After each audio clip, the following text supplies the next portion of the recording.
The first time she realized being alone didn't feel like loneliness, only unreality, was the night her boyfriend went to buy ice and never came back upstairs, leaving her in a hotel room that still smelled like his cologne and the warmth of his body.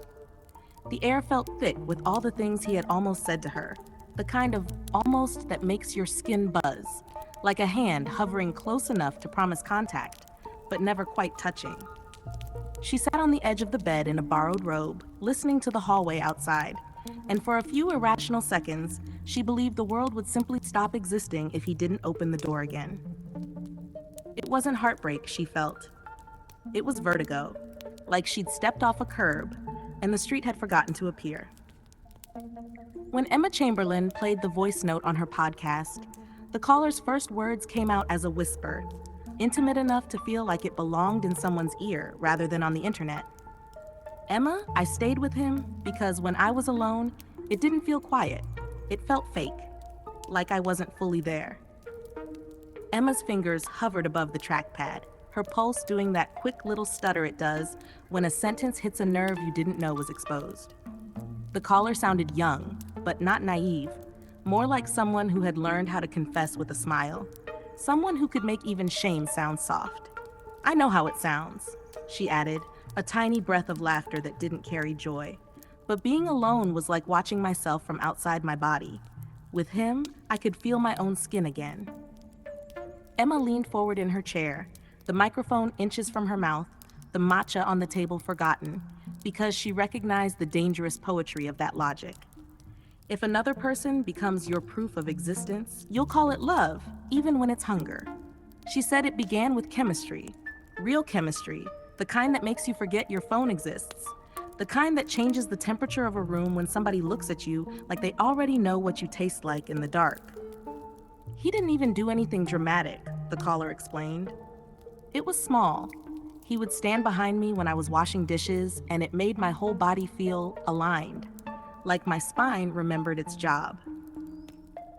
Emma swallowed, not because the story was explicit, but because it was the kind of sensual detail that's less about sex and more about being seen, about being real. The caller described how she'd always been the type to drift, through days, through friend groups, through her own thoughts, like she was slightly detached from life, like she was living on a delay. Then I met him, she said, and it was like someone turned the saturation up. Emma heard the longing underneath the words. Not just wanting him, but wanting the version of herself that existed around him.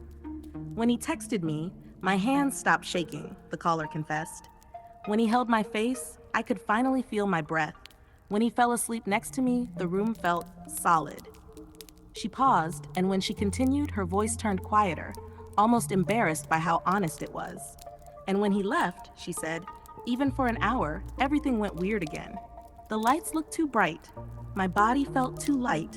My thoughts sounded like they were coming from another apartment. Emma's chest tightened. She knew that sensation. Derealization. The mind's way of protecting itself by making reality feel distant. The caller didn't name it like that. She just said, I would stare at my hands and think, are these mine? Am I real right now?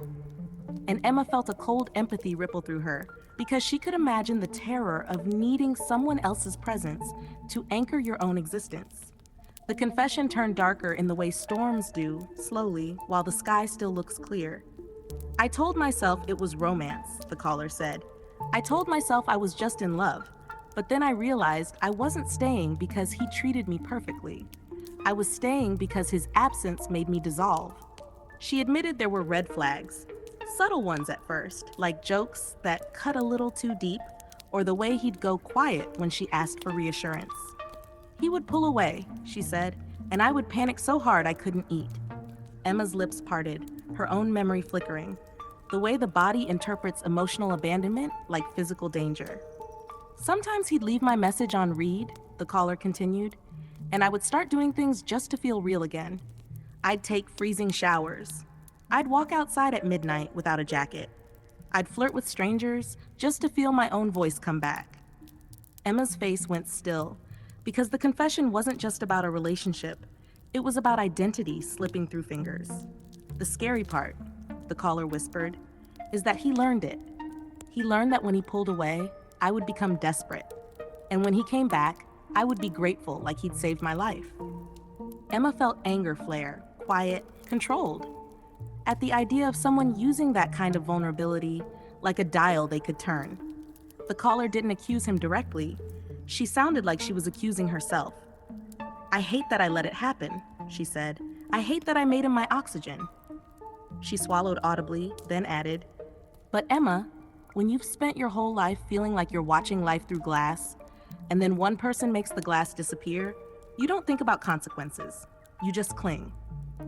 Emma's throat tightened again, because that was the heartbreak. Not that she loved him, but that she loved being solid. Then came the part that made Emma's chair feel too small, made the microphone feel too close, made the room feel like it was leaning in. "I almost left him," the caller confessed, "and the only reason I didn't is because I tried being alone for a week." She laughed softly, bitterly. "I thought I'd be sad. I thought I'd miss him. But what I felt was worse." Emma didn't blink.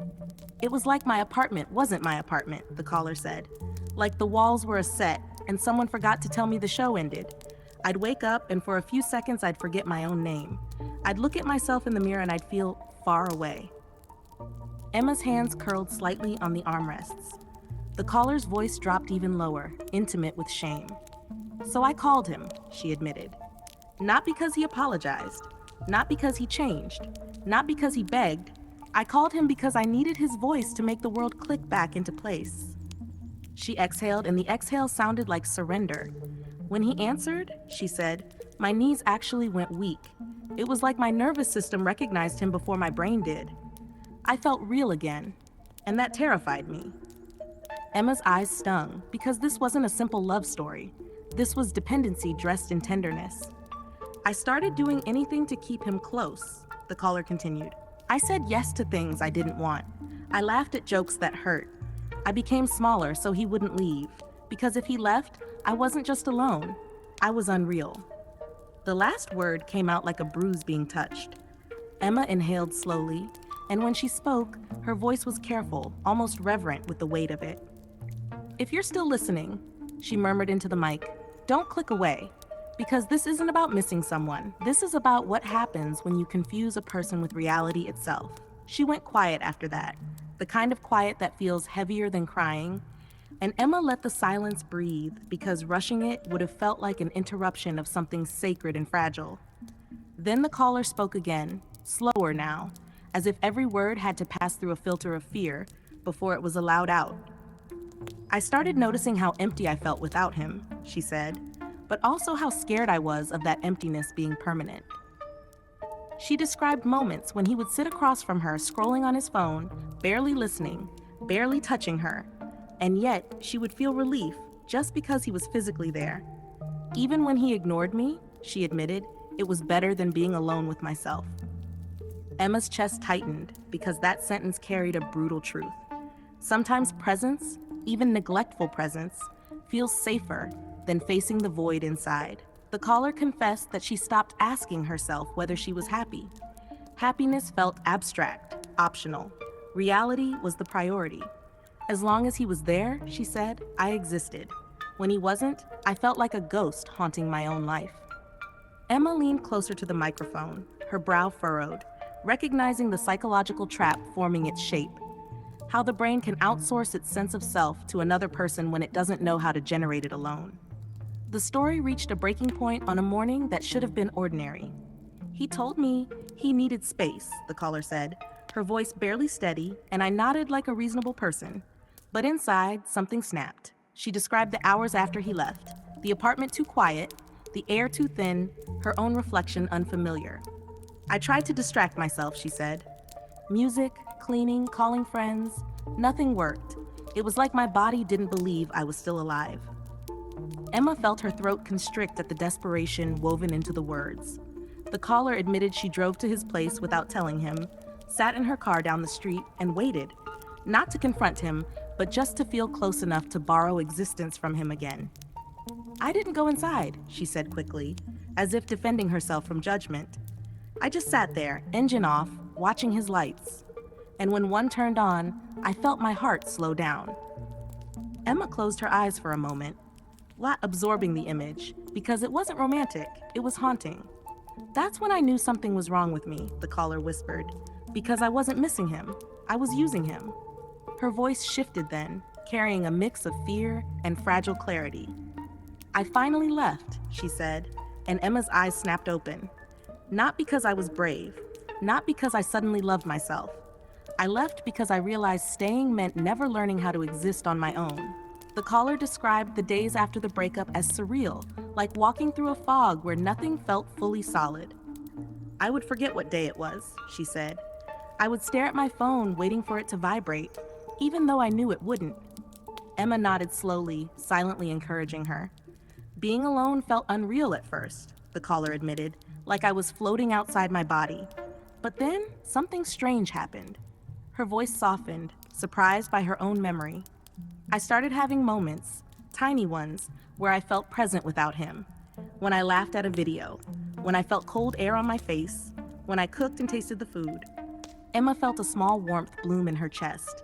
They didn't last long, the caller said, but they were mine, and that scared me almost as much as the emptiness did.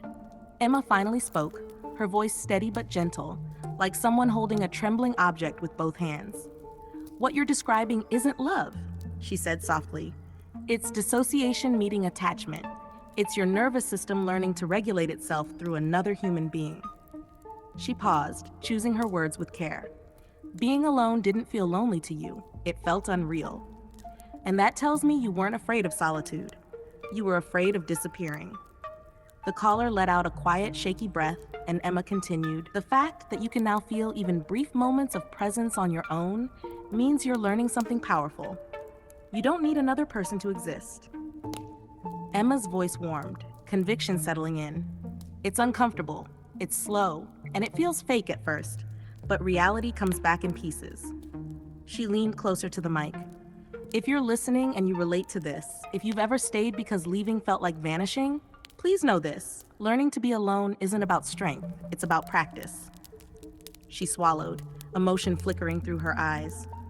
And if this story made something click for you, like the video, subscribe, share it with someone who needs to hear that being alone doesn't mean being unreal. Sometimes it's the only way you finally become real. Emma reached out and stopped the recording, the room settling into a quiet that felt different now. Not empty, not threatening, but spacious. Somewhere on the other side of the silence, a woman sat alone for the first time, not as a ghost, but as herself, breathing, present, and slowly learning that reality could exist without being borrowed from anyone else.